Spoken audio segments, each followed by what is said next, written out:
Oh, I don't know if that recorded. Hi, this is Leslie. I wanted to show you how I got the planned part of planned pooling to work for me. There's been a blog shared the last day or two. She came up with a very similar technique. I have a couple differences. One being, this works with any variegated yarn that has a repeated pattern. It might take some time to find the repeat, because if it goes blue, red, green, blue, red, orange, blue, red, yellow, blue, red, purple, blue, red, black, blue, red, bright, you have to get all the way through. It doesn't matter how many times an individual color is repeated. You have to get the entire pattern or it won't work. You can work it in multiples of a half a pattern. When you see people just get a zigzag, that's a half pattern. When you get the cross, back and forthing, that's a full pattern. This is the one where I had my aha moment and realized what was going on. Everybody kept saying, look for the pattern, but they didn't specify what the pattern is. So this is what I'm going to tell you. The pattern is that when you're working back and forth, your colors are going opposite directions. So the pattern actually stacks every other row. So what you want to do is plan it out, and I'll show you how to do that, so that your two rows up, if you work it in a linen stitch, this is the easiest way to see it. You look down to the stitch directly below, which ends up being 2 rows down, because this is the one you're patterning off of, and you make sure your stitches go out 1 or in 1, depending on which way you do it. But 1 to 2 is the most you want to vary it, or else you just completely lose the pattern. But this was my aha. I am very happy with that. And then I decided to try multiples. So I tried this, and this is 3 full patterns going across. You can count the X's, 1, 2, 3. See, 3 full, and this is a half a pattern. So you can work any of this. See right there, it's a half a pattern. Look at that. Did you see that? I wasn't looking through the camera, I was looking at my... Okay, see, this is a half a pattern. So you can work in any multiples of half your pattern and get a width you want. Now, to vary the width just a little bit, that's where you either add a stitch or subtract a stitch, and you can get a little bit of variation. But you can be using this mostly for like afghans and scarves and things that don't really need to be that precise. So, but it works. And this is, I better get the yarn. This one, just another, example. This is, I've been working in a 1-to-1 ratio. I only moved 1 stitch each row. So because I like the effect of an actual plaid. You can vary it, like I said, up to a couple stitches, so 1 stitch either way, by varying your tension and controlling exactly where these stitches fall. But you don't want to work it much more than that, or else you will drastically alter the width of your piece. You can finagle it a little bit. It really does work. Try it. Get a little bold with it. But here is, now this is one thing I wanted to point out to you. Any repeated pattern works, no matter how small the color. See, look at that. These ended up just being 1 stitch, but this is 1 pattern repeat. Like I said, blue, pink, yellow, blue, pink, orange, blue, pink, green. But this is 1 pattern repeat. This is where the whole pattern repeated. But see, I got it. And then this one, a little more jarringly nauseating, but it still worked. Again, very short color runs of only, sometimes there's actually 2 colors buried in there. But as long as you pay attention to where your stitches land, it can work. Now this is another baby yarn I found. This is a pretty one. This actually still has its label. You can see it's Bernat. Okay, Softy Baby. What? Princess Pebbles. This is obviously has much longer color runs than those other 2, so this is going to make something very pretty. I just wanted to see what it did. And then this, now this I want to show you some things I did differently, just to show the effect. This piece, I worked it out, and now this is where I had some varying width of colors. Sometimes the color, with the pink especially, wanted to give me just 1 stitch. Sometimes it gave me 2. But with the oranges and reds, sometimes it gave me 3. So I kind of rounded it off and fiddled with it a bit and called it every color giving me 2 stitches. So even if it didn't, I still counted it that way to keep my total correct. So it kept a decent pattern, even though it mushes a bit in and out. That's fine. My count stayed the same, 2 stitches per color, and I paid attention to where they were falling and got that. Now this one, I decided to only pay attention to where the pink were falling and to call it just 1 stitch every time instead of 2, even when it gave me 2. So again, I kept to my numbers no matter what it did, but then what I allowed to happen was I didn't pay attention to what all the other colors were doing as long as the pink landed right. And then I got a slightly different thing going on with the same yarn. See? Slightly different. Not a whole lot different. I also used a slightly smaller hook for that one just to get a different feel for it too.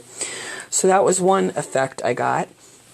Now this combination here, I used a smaller hook, a much smaller hook. I think I used a G on that, and I used an I or J on that. So this is much denser. See, and I got more stitches per color. See, sometimes I got only 1 for that. But as you can see, you're working with the pattern of the yarn itself. It's not your hook size that matters so much. And this is the same width. Look at that. We got the same thing going on here. See? It's just the individual stitches are bigger or smaller, and the whole feel of the fabric is different once it's done.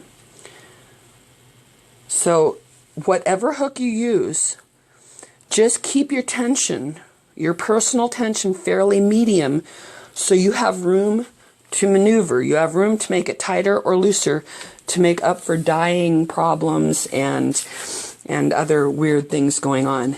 Now this one, it's hard to tell.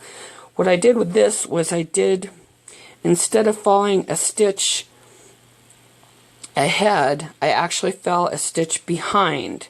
So this is wider. Okay, see, this is just a little bit wider because I added a stitch instead of decreased a stitch. Now you can't tell because it still does crisscrosses, but if you look carefully, you can see which direction my stitches are running. This row is going that way, right? And this row is going that way, and this row is going that way. So this blue falls before this blue instead of after it. But since you're going back and forth, you can't really tell unless you look carefully and know what's going on. Okay, but that made this a tad bit wider. See, now this one, I wanted to show you what it looks like when you run the stitches 2. That's when your pattern squishes down. See, I went out 2, see, instead of 1. 1, 2, 1, 2. Okay. So that's when your pattern squishes down. And then sometimes if you want to tighten it up and make the pattern kind of go whoosh, whoosh, whoosh, you can do fun things. Okay, but it's all to do with your tension. You have to control it. So start with a medium tension so you can go either way. And then you'll get the best average for your piece. It'll work. I promise you. This was a pretty yarn, but it's more of a self-striping. It's a very long color. See? So I'm gonna do something else with it. I just wanted to show you the pretty yarn. Lots of pretty yarn. Now, the pièce de résistance. Excuse me, we have to go traipsing through the house to do this one and step over the dog. Hi, Dixie. And okay, I don't want to make you throw up, I'm sorry. But I want to show you, I am so serious about finding the pattern repeat. Any variegated that actually has a repeat will work. This is the Red Heart Camouflage yarn. It is, see right here, Red Heart Camouflage, okay, this stuff. Alright, guess what? I found the repeat. It is like 6 or 7 feet. It was more like 12 feet of chain stitch. I just kept chaining and chaining and chaining until I found the repeat. That is one repeat of the pattern. I kid you not. I nearly whooped out loud when I realized I found the repeat. I just kept going because I was stupidly determined. So it works, honestly. It works if the pattern repeats. Now, you have to figure out if it repeats. And the easiest way to do that is to chain it up. Okay, on some of them, especially the cheaper, the cheaper brands, they have, you can pretty easily tell that it's a repeat. But like with those two nauseating baby yarns, well, the one was more nauseating than the other, wasn't it? It was very difficult to tell because the colors are so short, and in one case so pale, that it was really hard to see what was going on. So the easiest way, I'm sorry, I should have made sure this was not all tangled before I started this, because now I'm wasting time. And the easiest way to tell, find your repeat, is to chain it up, because that will divide the length of yarn you're looping around your hands by into a third. Plus, it's easier to see if your colors are pale, your changes are not real obvious. It's easier to see your color. Look at Command Central. Isn't that cool? Look at all that. Oh my gosh. Easier to see your color changes when there's 3 pieces together to look at. I am going to get a hook, an H hook, I hope. Yeah, look, my H hook. I've been using H. Oh, I'm going to adjust that. At H for most of the, worsted yarns, the number 4s. It just seems to work really well. Now, find a color change just because it makes it easier. You don't have to start any particular where, because if a pattern repeats, it repeats. If it repeats in 28 stitches, it repeats in 28 stitches. If it repeats in 36 stitches, it repeats in 36 stitches. It doesn't matter where you start. It will repeat. You just have to find it. So to find it, you start at a color, at an obvious color. It might be a combination, like with those baby yarns. Sometimes it was like a green, blue, green combination that didn't seem to fall very often. And then a yellow after it instead of a, purple or something. So you go until you think you've got a repeat, which you can tell with this. I mean, like, this is one of the cheaper yarns. You can really tell easily. But see, we've got 2 blues. We've actually got 3 off-whites, right, and 2 greens. So I'd really like to make sure that this isn't just a long pattern incorporating these two beiges.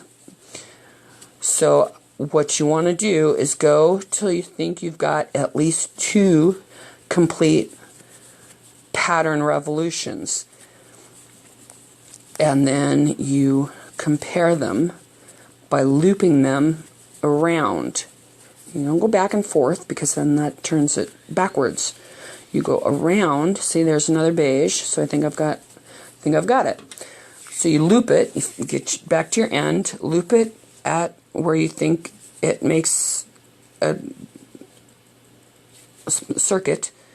Okay, so we've got off-white, beige, off-white, blue, green, off-white, green, blue, off-white, beige. So we've got it. We've determined our pattern. Now, if you've got a long repeat, you might want to count how many color changes are in your pattern. That'll help you keep track of where you are. 1, 2, 3, 4, 5, 6, 7, 8, 8. So, and it doesn't match. See, this off-white and this off-white don't match at all. But that doesn't matter because they're within the same cycle. As long as this off-white and this off-white match, then we're good. Okay, this one does happen to actually repeat. It's a palindrome. Look at that. It's a palindrome repeat. So it does match both ways. Interesting. But if your second off-white is long, as long as your second off-white, every pattern is long, you're fine. You're absolutely fine. So, may as well take this back now to 1 pattern repeat, because now you got to find out how many stitches in your stitch pattern are going to make a pattern repeat, because this is a chain. You're not going to chain the thing back and forth. So if you're going to do double crochets or half double crochets or a linen stitch or just single crochet across or any other, whatever pattern you're going to use now, the linen stitch just happens to work really well for making a plaid look, right? But you can use any stitch. You'll get pools, but you won't get the plaid. Okay, so now we have to determine the stitches that are going to be used. So I'm going to do this in a linen stitch, and I call it linen because that looks to me like linen. It doesn't look like moss or granite. It's not all crumbly and bumpy and stuff. It looks like linen to me, so I'm calling it a linen stitch. Now your basic linen stitch, you're just going to go 1, 2, 3, 4th chain from hook. Right? Chain 1. Whoops. Well, yeah, working with the camera in between my eyeballs and my hands is so awkward. I made I crocheted a sling. This is a tablet. I crocheted a sling for my tablet, and it's hanging around my neck. So this is really awkward. And I have bad eyes anyway. So when this picture goes out of focus, that's, my eyes are, that's what I see. When you see it out of focus, that's what I see most of the time. Even with my glasses lately. So yeah, this is kind of difficult. Now, one interesting thing that's going to happen is, I'll show you, is that this row actually will not be very representative of what's going on. You have to go a few rows. Number one, to make sure you've got the pattern and it's going to stay consistent, and also to the yarn pattern, and then you're also to make sure your stitch that you're crocheting with your average tension, because crocheting on a chain always goes wonkers. Plus, when you crochet on the chain, see, you're only going around one bit of yarn. When you come back on your linen stitch, you're going to go around the whole chain. So that eats up a tad more yarn, and honestly, by the end of the row, it adds up enough. You will see. I'm just going across at my even tension, And okay, there's my beige. So there. So that's approximately a pattern repeat. Now let's double check what's going on back here. I've actually got some of the off-white here. So let me take off a stitch, because you want to try to have just one pattern repeat. So that is a pattern repeat, at least on this row. And I've got, so it's 2, 4, 6, 8, 10, 12, 14, 16, 18, 20, 2, 4, 6, 8, 32. And now I'll show you what I mean by it's not going to match. And I will show you how to deal with that. Hang on. Let me just go across now. Now this row is actually going to be more representative of what you're going to get. Now make sure you keep your tension medium so that you have room later to go tighter or looser to adjust your stitches as needed. If there's any problem with the dye, or even if the yarn gets a little thin or thick, as sometimes happens, especially with the cheaper yarns, that can affect where your stitches fall. So you want to leave yourself the room to be able to do that, to affect it. Plus, if you want to play with where everything falls and try to make a more organic, wavy kind of in and out, just don't get too crazy with it, because that'll change the width of your project. Okay, see, look at that. I'm already back at the beginning of the beige, and I've got that much left over. Don't worry about it. It'll be fine, honest. So now I've got 2, 4, 6, 8, 10, 12, 14, 16, 18, 20, 2, 4, 6. See? That's 6 fewer stitches. That makes a difference.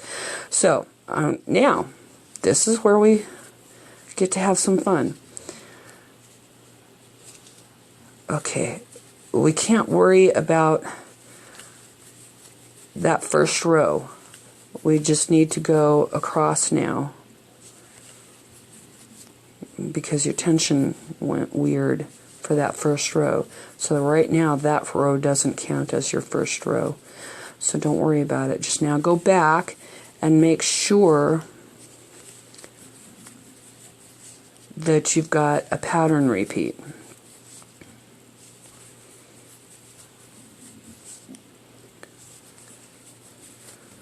Because by now hopefully you should be settled into your stitches, okay? Now, see? Now it's a little longer, right? So it looks like I'm good, because you want it to be a little longer. So turn your corner. Now this is where it gets fun. Okay? You want, I like to do it so that it falls a stitch ahead.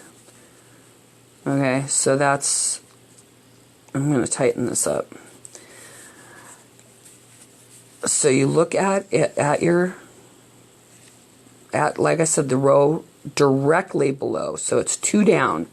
So that's got a tan one. So I don't want a tan there yet. I want this off-white. Okay.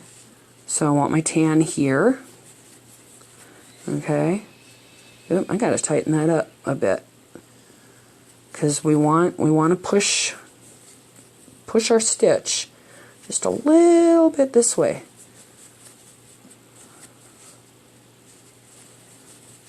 Okay, there we go. It's falling into place now. That didn't quite work, but there is a little white there. So, and that one worked. So this looks like it's going to work.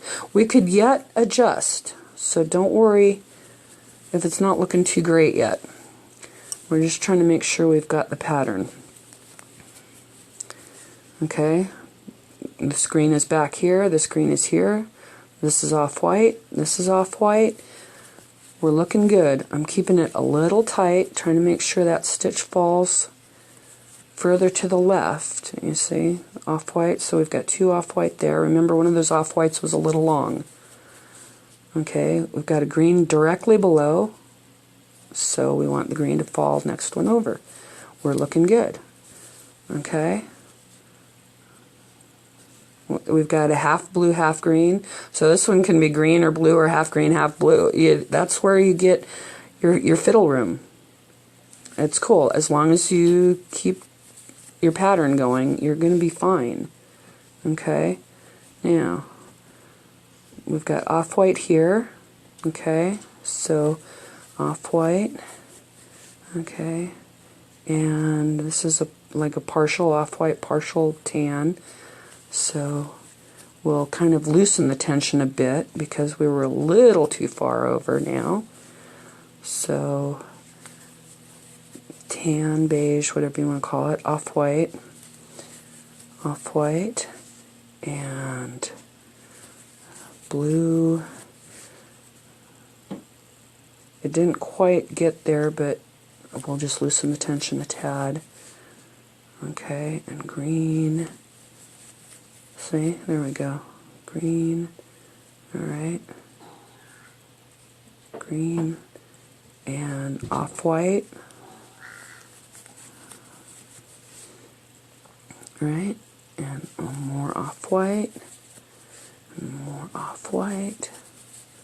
There we go. See? Now this is a green. And this is a partial green, partial blue. So we kind of got a little freedom to wiggle.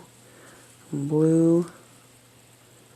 Okay, you can already tell we've got it. We've just got to fine tune it. So now you just want to go a few rows just to fine tune it and make real sure that you've got it. Because sometimes if you did one row tight and one row loose, it's going to be that you want both rows medium. So you want to do your tightening and loosening, your major tightening and loosening, the first couple rows, and then try to make it medium and just see if it's still falling right. Okay? Okay. And it does seem to be. Alright?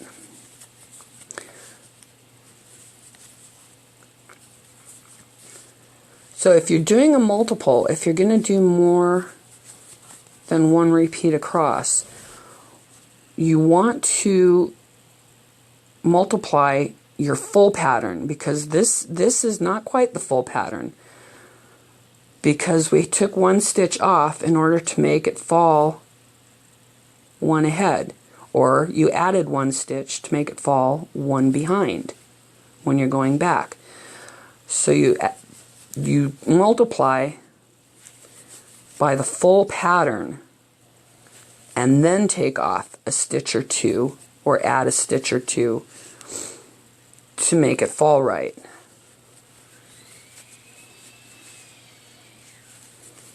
And you know what? And I'm cruising along at a pretty medium tension for myself and not really paying strict attention now, because now I want it to work. See? Okay, I'm going to tighten it up just a little because that fell a little too early. But by and large, I've got the pattern. See? So, and it was 26 stitches, right? So now, since this worked up so quickly, it doesn't hurt so much to take it apart. That's why you didn't worry about that. And I'll show you how to fix that. Hang on. But we've got the pattern. See how, if you follow one of these every other row, you can see how it's patterning. Okay? Alright? You can see how it's patterning. It's going to work. So we take it apart. And we remember that it was 26 stitches. Alright? So, and I'll show you how to fit. Oh, and I promised to show you that linen stitch thing. Okay, some people have said that they only found it worked with the other way of starting and ending the linen stitch. And the other way is, instead of back down here, when you did this, instead of crocheting in fourth chain from hook, what you would have wanted to do is crochet in second chain from hook. Okay, like that, and then start. Now this is going to be weird because I'm changing it on top of something that's already there, but I'm just going to pretend I'm going to end up adding stitches, but that doesn't matter because we were taking them apart anyway. And then you go across your row, and you wanted to start with an even number of stitches, and then add one and chain in second chain from hook. And then so when you get to the end, what you're going to have, if you had done this, I don't because I didn't do that.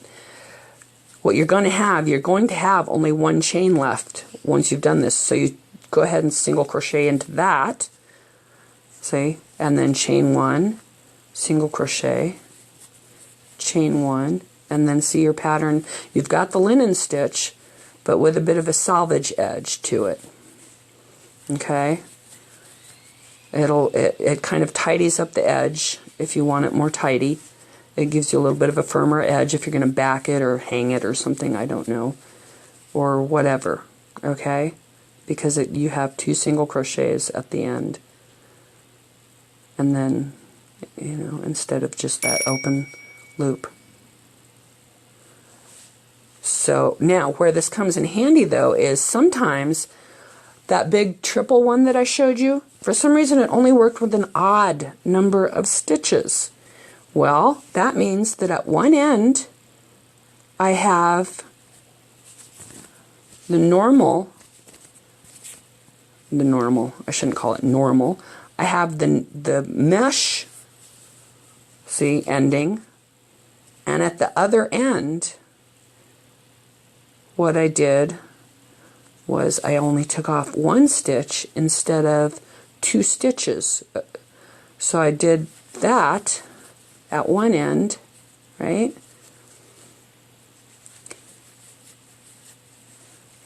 See, like that. And that's how I get an odd number of stitches, because for some reason it just didn't work. I was having to do it too loose or too tight, either other way. So that worked for me. Okay? So you can play with it like that too. Have one end with the mesh and one end with the selvage. Okay, but we were taking this apart anyway. And we were remembering 26 because that's how many stitches we need on. So that's going to get rid of your extra chain and your extra foof over here when you realize that it wasn't working right. Okay, this doesn't hurt. I mean, this is okay. You don't need to. Oh, what happened? Oh, I got a piece of my hair wrapped up in it, and it made a knot. How lovely. Okay, break the yarn. End of problem. So, you can start anywhere. Just leave yourself a tail, alright? And you can start anywhere, because like I said, a repeat repeats. It doesn't matter where you start. 1, 2, 3, 4, 5, 6, 7, 8, 9, 10, 11, 12, 13, 14, 15, 16, 17, 18, 19, 20, 21, 22, 23, 24, 25, 26, okay? 1, 2, 3, right? And 1, 2, chain and 4th chain from hook. Now, how I was going to show you how to fix that. Remember we had we had 6 too many stitches. There we go. So that means we have to make bigger stitches. So if you're comfortable just making your stitches bigger, do that. Or what you can do is get a hook 2 sizes bigger, okay, and go across, and it works. And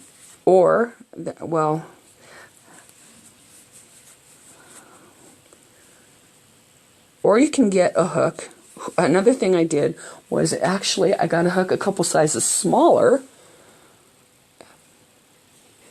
Okay, and I actually did a moss stitch with a half double crochet. Either way works. Try them both. See what you like. But see, I did that. So whichever works for you. And it's so handy having color coordinated hooks. I can't tell what I'm picking up half the time. Okay. But no, I didn't want the H. I did want the bigger one. So I'm going to go across real quick, and I can't pause this. So I'm going to go across. I'm going to try to speed this up because we're down to the wire here. We're down to the end. And I know this has been long, but I wanted to really show you what...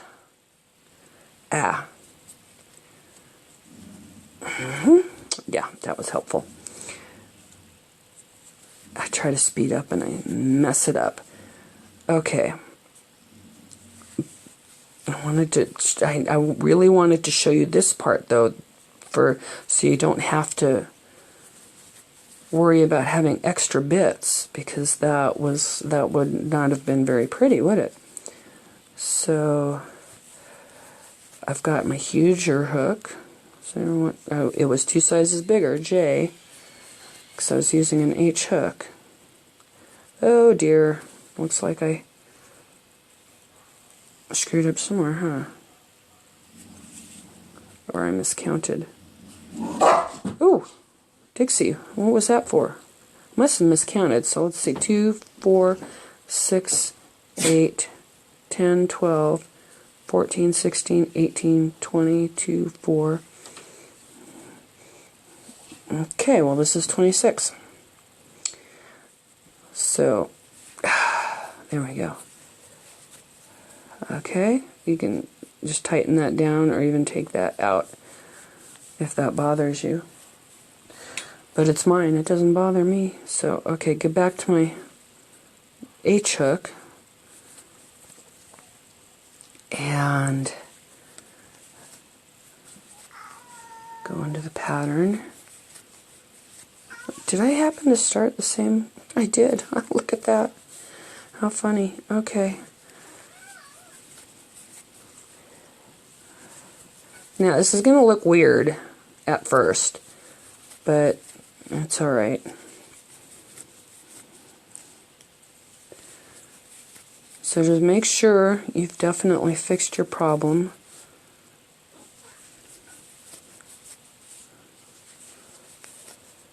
By checking where you end,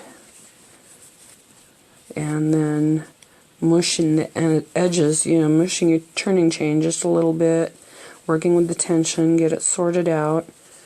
Okay, so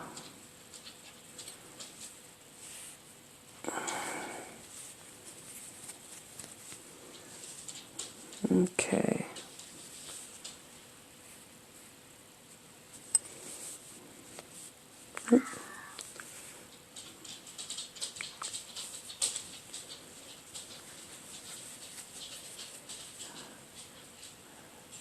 Beige,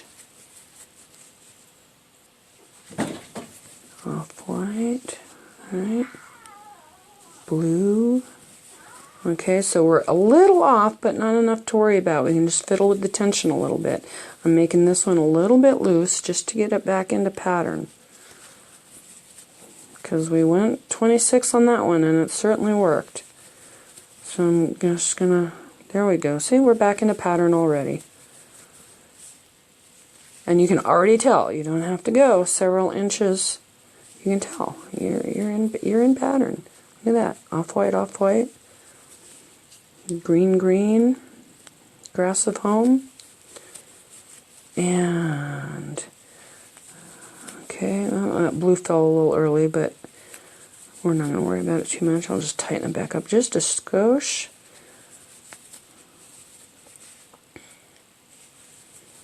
See? And then, if I didn't have this camera between my face and my work, I would be working much more consistently. But there we go. That is how you do it. See?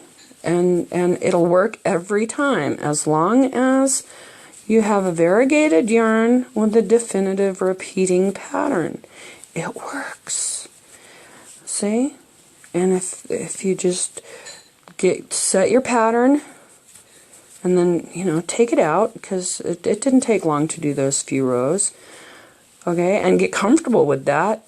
And then that way, when you do one that's in multiples, you're fairly confident that you've got it close enough, and even if you don't, that you are confident enough to play with your tension, see, until it works, right? See? So,